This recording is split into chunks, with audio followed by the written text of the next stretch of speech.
আরে দাদা, ভালো আছো? হ্যাঁ ভাই, বলো কি লাগবে। বলছি তোমার দোকানে এই নয়েসের কালার ফিট এই ঘড়িটা আছে? হ্যাঁ, দেখো তো।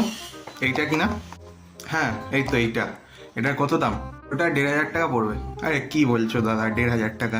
এক্ষুনি তোমার পাশের দোকান চাঁদু মোবাইলসে দেখে এলাম 1,000 টাকায় দিচ্ছে। আমি তোমার থেকে নিই সব সময় বলে তোমার কাছেই এলাম। 1,000 টাকা বলি, তাহলে অন্তত 1,200-এ দিয়ে দেবে। আরে কি বলছো ভাই, ওটা 2,000 টাকা এমআরপি আছে। আমি তো 1,500 তোমায় সবচেয়ে কম করে বললাম। আরে দাদা, অন্তত একটু কম করে নাও। এই তো পাশের দোকানেই 1,000 টাকায় নিচ্ছে, তাহলে তো ওখান থেকেই নিতে হয়। এই পাশের দোকানে? হ্যাঁ, এই তো তোমার পাশের দোকানে। দাঁড়াও তো, আমি এক্ষুনি ফোন করে জিজ্ঞেস করছি কি করে দিচ্ছে ও। এই রে, এই যদি এবার সত্যি সত্যি ফোন করে, তাহলে তো সব জানতে পেরে যাবে। না না, ফোন করতে দেওয়া যাবে না। আরে দাদা, ফোন করার কি দরকার, তুমি বলো না কত বলছো। অন্তত 1,200 নাও। আরে না না, দাঁড়াও না, আমায় জিজ্ঞেস করতে হবে। আমি এক্ষুনি ভিডিও কল করে ওকে জিজ্ঞেস করছি। ये फंस गया। হ্যাঁ রে, ভালো আছিস? হ্যাঁ ভাই বল।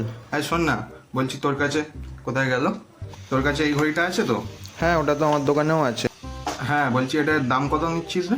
ওই তো 1500 টাকা। 1,500 টাকা তো? আর এনাকে দেখ তো, এনাকে দেখেছিলি তো? একটু আগে তোর দোকানে ঘড়ি কিনতে গেছিল। কই না তো, এটা কে? দেখিসনি? ঠিক আছে ভাই, রাখলাম, পরে কথা হবে। ঠিক আছে দাদা, আমি বরং পরে আসবো। হ্যাঁ, টুপি পরিয়ে কম দামে ঘড়ি কিনতে এসছে।